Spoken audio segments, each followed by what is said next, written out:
আমার ফেসবুকে যতগুলো নোন বা আননোন পারসন ফ্রেন্ড লিস্টে আছে তারা ম্যাক্সিমামই দেখছি পোস্ট দিচ্ছে ফেসবুকে যে আমরা স্বাধীনতা পেয়েছি, বিশেষ করে তারা নাকি বাক স্বাধীনতা পেয়েছে।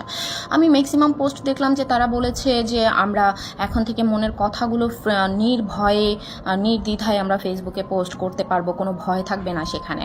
ওকে ফাইন, তোমরা বলো, সমস্যা নাই। আমি যেহেতু এই দেশের একজন নাগরিক এবং মাস্টার্স পড়ুয়া একজন স্টুডেন্ট, সো সেই স্বাধীনতা তো আমারও পাওয়ার কথা ছিল। তাহলে আমি কেন কোনো পোস্ট করলে, কোনো ভিডিও বানাইলে আমাকে সেই পার্সনরাই ফেসবুকের ইনবক্সে গিয়ে বলবে যে দেখো সাবধানে থাইকো, এগুলো পোস্ট করো না, পরবর্তীতে কিন্তু বিপদে পড়বা।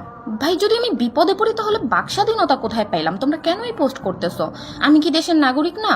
তোমাদের ভালো লাগে, ডক্টর ইউনূসকে ভালো লাগে, তোমাদের সমন্বয়কদেরকে ভালো লাগে, আমার লাগে না। আমি স্পষ্ট ভাষায় বলতেছি, আমার লাগে না। আমি মাস্টার্স পড়ুয়া একজন স্টুডেন্ট। আমি যতটুকু জেনেছি, যতটুকু আমার মেধা বলে, সেটা হচ্ছে যে যারা সমন্বয়ক, যারা এই যে নাহিদ এবং আসিফকে আমরা দেখলাম যে উপদেষ্টার পদ পেয়েছে, সো আমার কাছে জাস্ট এটা মনে হয় যে তাদের মিশন সাকসেসফুল হয়েছে। তাদের মিশনই এটা ছিল।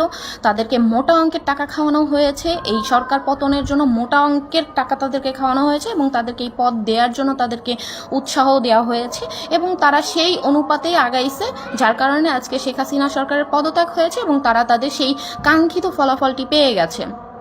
এটা ভাই তুমি না বুঝো না, আমার মনে হয়। আমি এটা বলতে চাই, আমি বলবো যে আমার এই যে সমন্বয়ক যারা আছে তাদেরকে আমার ভালো লাগে না, কারণ তারা লোভে পড়ছে, তারা লোভে পড়ে দেশটারে তলায় দিছে। এখন ভাই যদি তোমরা আমাকে বলো যে তুমি বিপদে পড়বা, সেই বিপদে আমি পড়তে চাই।